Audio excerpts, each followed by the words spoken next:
हमने कहा है कि जब इस राज्य के सभी शिक्षक हमारे राज्यकर्मी का दर्जा प्राप्त कर लिए तो पूरे देश और इस राज्य के सभी सेवा संवर्ग के सभी कर्मियों को, जो राज्यकर्मी हैं, उनको 7वें वेतन पुनरीक्षण का जो लेवल उस सेवा संवर्ग का है वह आप दे रहे हैं। तो ये जो आज हमारे बिहार के नियोजित शिक्षक जो विशिष्ट बनकर राज्यकर्मी का दर्जा प्राप्त किए या बीपीएससी से नियुक्त होकर विद्यालय अध्यापक के रूप में राज्यकर्मी का दर्जा प्राप्त किए, उनको भी 7वें वेतन पुनरीक्षण के आलोक में इनके सेवा संवर्ग का जो लेवल है, जो वेतनमान है, उसके मुताबिक पे मैट्रिक्स बनना चाहिए। आपने इसको स्वीकार किया है दूसरे ढंग से कि हम पिछले दिनों वस्तु स्थिति यह थी कि पंचायती राज संस्थाओं एवं नगर निकाय संस्थाओं द्वारा नियुक्त शिक्षकों को समान कार्य के समान वेतन के बदले सर्वोच्च न्यायालय में ये संघर्ष कर रहे थे और जजमेंट उठा। अब तो आपने अगर सुप्रीम कोर्ट के इस जजमेंट को कोट किया है तो उस समय सुप्रीम कोर्ट ने इनके विरुद्ध में समान काम के समान वेतन को नकारा जब ये पंचायती राज व्यवस्था के अधीन थे, नियोजित शिक्षक थे। आज ये सरकारी शिक्षक हो गए, राज्यकर्मी हो गए, आपने उनको दर्जा दे दिया, तो अब तो 7वें वेतन पुनरीक्षण के मुताबिक इनको लेवल मिलना चाहिए, यही मांग है।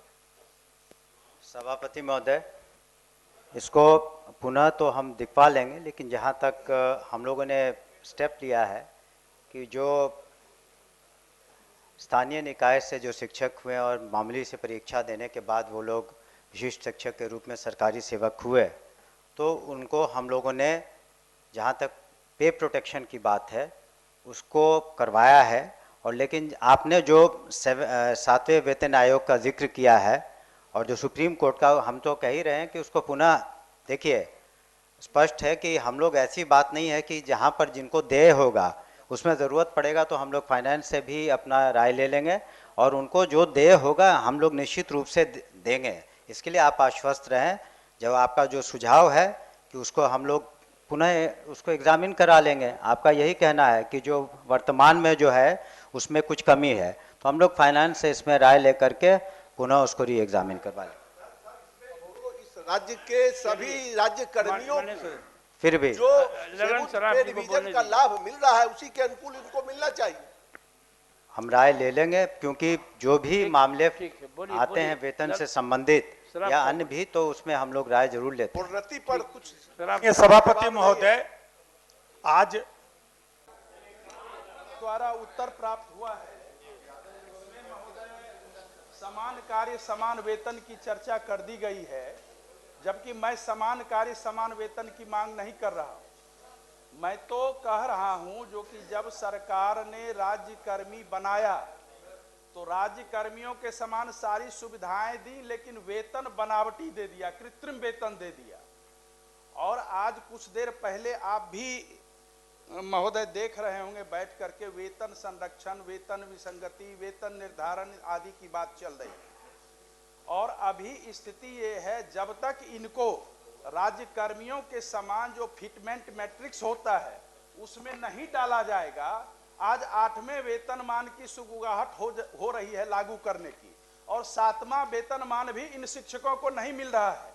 समान कार्य समान वेतन अलग चीज है।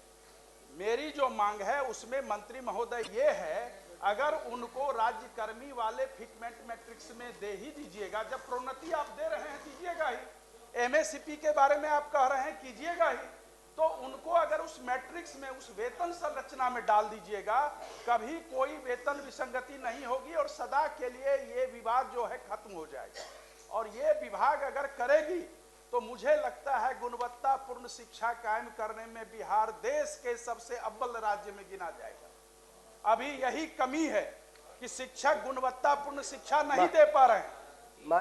माननीय मंत्री, पढ़े लिखे की बात हो रही है, सुनील बाबू थोड़ा सा अनुसरण कीजिए। माननीय सभापति महोदय, जिन्होंने बात की है उस पर हम लोग विचार कर लेंगे और इस पर निश्चित रूप से अभी तक माननीय सदस्य को हम बताना चाहेंगे कि विशिष्ट शिक्षकों का भी जो वेतन विसंगति था, लाखों में संख्या थी, उसको भी हम लोगों ने दूर किया है, ऐसी बात नहीं है। तो इस तरह के इसको सहानुभूतिपूर्वक देखते हुए कि इसमें फाइनेंस का क्या व्यू है, उसको हम लोग देख कर निर्णय लेंगे। ठीक। महोदय, विसंगति के बारे में एक जानकारी देना चाहते हैं। प्रधान अध्यापक और शिक्षक का एक ही वेतन हो गया है, कहा एक ही वेतन। माननीय मंत्री जी ने कहा कि विचार उस पर करेंगे। निश्चित रूप से वो जल्दी करना चाहिए। ठीक। मेरा यही आग्रह है आपके माध्यम से, जो कि विभाग वो जल्दी से जल्दी करे, ताकि आप करके शिक्षक अपनी सर्वश्रेष्ठ दे सके। ठीक है, माननीय सदस्य डॉक्टर महोदय, हमारा प्रश्न है कि बिहार विद्यालय विशिष्ट शिक्षक नियमावली 2023 के कांडिका 8 के 8.1 विशिष्ट शिक्षकों को स्थानीय निकाय नियमावली 2020 के तहत पूर्ण वेतन संरक्षण देने का प्रावधान है और विभाग से इसका आंसर सकारात्मक आया है, लेकिन अभी तक ये काम हो नहीं पा रहा पूर्ण तरीके से। दूसरा हमारा प्रश्न है कि 8 वर्षों में जो कालबद्ध प्रोन्नति का स्कीम आया है उसका भी पूर्णतः लाभ नहीं मिल पा रहा है हमारे शिक्षकों को। हमारा ये मांग है सरकार से माननीय महोदय कि एक तो हमारे जो विशिष्ट शिक्षक हैं, बहुत सारे शिक्षक ऐसे हैं जो रिटायर होने वाले हैं, 1 साल 2 साल 3 साल, किसी का 4 साल बचा हुआ है, रिटायरमेंट के स्टेज पे आ गए हैं, उनको कोई लाभ नहीं मिल रहा है, ना ही उनको कोई पेंशन का लाभ मिल रहा है, ना ही उनको कोई मेडिकल का लाभ मिल रहा है, ना ही उनका कोई ग्रेचुटी का लाभ मिल रहा है। एनपीएस स्कीम में भी वो नहीं आ सकते हैं, इसलिए कि समय कम बचा है। हमारा सरकार से मांग है कि उनको ऐसी स्थिति में लाया जाए ताकि उनके आने वाले समय में उनके परिवार का भरण पोषण हो सके। जब इतनी सारी लाभ उनको नहीं मिल रही है तो मैं सरकार से अनुरोध करूंगा कि उनकी पूर्व की सेवा का गणना कर प्रोन्नति का लाभ प्रदान किया जाए और उसके उपरांत जो है ग्रेचुटी पेंशन या मेडिकल सुविधा जो अन्य शिक्षकों को प्रदान करने का नया स्कीम आया है, तो उनको भी कोई ऐसा रास्ता निकाला जाए ताकि उनका भी आगे का जीवन सुगम हो।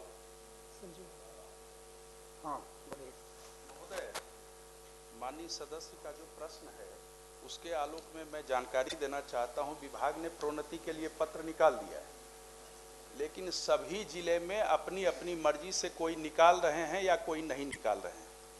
वेतन संरक्षण का प्रावधान भी अभी स्पष्टतः नहीं किया गया है, जिसके चलते आपको एक एसओपी बना करके भेजा जाना चाहिए। दूसरी बात, प्रोन्नति का उत्तर में विभाग ने स्वीकार किया है, माननीय मंत्री महोदय ने ये किया है, जो कि 8 वर्षों में प्रोन्नति दी जाएगी। लेकिन महोदय, जिनकी सेवा 16 वर्ष हो गई उनको तो अतिरिक्त आर्थिक लाभ देना चाहिए। विश्वविद्यालयों में अतिरिक्त वार्षिक वेतन वृद्धि दी जाती है, तो 8 वर्ष पर आपने प्रोन्नति दिया, कोई 16 साल से नौकरी कर रहे हैं, शिक्षण कार्य कर रहे हैं, और मुख्यमंत्री ने उनको एक बड़ा निर्णय लेकर के राज्यकर्मी का दर्जा दिया, विशिष्ट शिक्षक के रूप में, विद्यालय अध्यापक के रूप में। तो इस तरह का पत्र विभाग द्वारा एक जनरल निकलना चाहिए, जो माननीय सदस्य कह रहे हैं, ताकि प्रोन्नति का लाभ जल्द से जल्द मिले। अन्यथा वो सेवानिवृत्त हो जाएंगे तो कितने दिन तक वो दौड़ेंगे वहां कार्यालय, इसका कोई लेखा जोखा नहीं है। इसीलिए उसको धरातल पर लाने के लिए मंत्री महोदय पत्र यहां से जाना चाहिए। 1 मिनट प्रोफेसर। अब इस बिहार के जो हमारे नियोजित शिक्षक थे, या तो विद्यालय अध्यापक बन गए या विशिष्ट शिक्षक के रूप में सबों को राज्यकर्मी का दर्जा मिल गया। हम समझते हैं यह जो माननीय जीवन कुमार जी का प्रश्न है कि आम शिक्षकों को प्रोन्नति का लाभ मिले और इस राज्य के सभी सेवा संवर्ग के कर्मियों को पूरे सेवा काल में 3 प्रोन्नति का लाभ मिलता है। वह पद की प्रोन्नति नहीं है, बल्कि वह वित्तीय उन्नयन है 10, 20, 30। और इस पर बातें भी कई बार विभाग के अधिकारियों से भी हुई थी, और चूंकि इस राज्य के सभी कर्मियों को यह पूरे सेवा काल में 3 प्रोन्नति का लाभ मिलता है, तो अब इस बिहार के सारे शिक्षक हमारे राज्यकर्मी का दर्जा पा लिए हैं। तो जो इस राज्य के सभी कर्मियों के ऊपर प्रभावी है, वह 3 प्रोन्नति का लाभ पूरे सेवा काल में इन शिक्षकों को भी मिले, यह भी हम इस प्रश्न के माध्यम, इसका मूल आधार यही है प्रश्न। सभापति महोदय, इस संदर्भ में विभागीय बैठक भी हुई थी, मैं भी था, और चूंकि संख्या भी बहुत है, जो अभी करीब 2.5 लाख वैसे शिक्षक जो पंचायती राज व्यवस्था से होकर के सरकारी सेवक बने हैं, उनकी संख्या भी बहुत है और इस वजह से भी थोड़ा विलम्ब हो रहा है।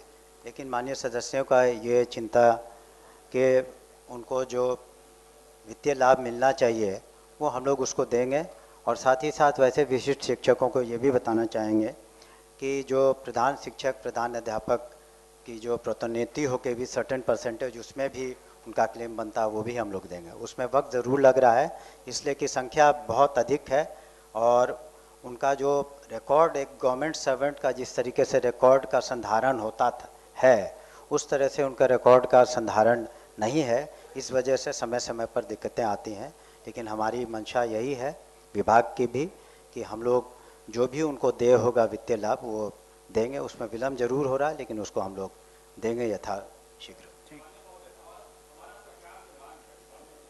से कि हमने कहा कि उनको कोई ग्रेचुइटी का लाभ नहीं मिलता है, क्योंकि हमारे माननीय मुख्यमंत्री जी भी यहीं पर हैं, उनको किसी भी प्रकार का पेंशन का लाभ नहीं है, कोई मेडिकल फैसिलिटी नहीं है। इसलिए सरकार से मांग है कि इस पर भी विचार किया जाए और उनको कुछ लाभ देने का सरकार कृपा करे। माननीय सदस्य डॉक्टर अजय कुमार सिंह।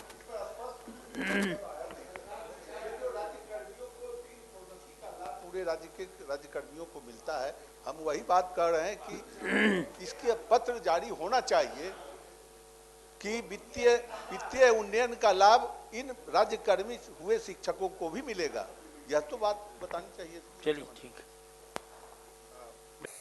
सभापति महोदय, मैं इस सरकार के प्रति आभार प्रकट करते हुए कहना चाहता हूं कि इस राज्य के जितने नियोजित शिक्षक थे सबको बीपीएससी के माध्यम से या सक्षमता परीक्षा के माध्यम से सरकार ने सबको राज्यकर्मी का दर्जा दिया। लेकिन सभापति महोदय, आज बिहार राज्य का कोई ऐसा कर्मी नहीं है किसी भी सेवा संवर्ग जिसको पूरे सेवा काल में 3 प्रमोशन का लाभ नहीं मिलता। MSCPS का नाम है, हर कर्मियों को मिल रहा है।